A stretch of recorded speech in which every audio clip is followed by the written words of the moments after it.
Bom, antes da gente entrar no uso propriamente dito do hardware, é bom a gente ter em mente assim, alguns conceitos, né? Primeira coisa é entender o que é o áudio digital, né? Ou o que é o processo de digitalização do áudio.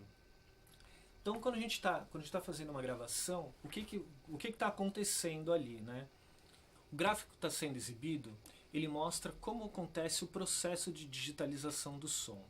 Então, quando eu estou falando, a minha voz está movimentando o ar. O ar ele movimenta a cápsula do microfone.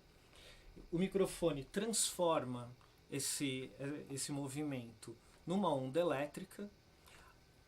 Essa onda elétrica entra na placa de som do seu computador e é convertida para um arquivo binário de zeros e uns. Esse é o processo de entrada, né, de transformação do analógico para o digital. Quando você toca um som do seu computador, quando esse som está saindo do computador, acontece o processo inverso. O computador envia o sinal de 0 e 1 para a placa de som, a placa de som transforma novamente esse 0 e 1 em uma onda elétrica, que vem para suas caixinhas, para o seu monitor de áudio, ou para a caixinha, ou para o fone de ouvido, que transforma essa onda elétrica em vibração e em som novamente, né, para você conseguir identificar esse som.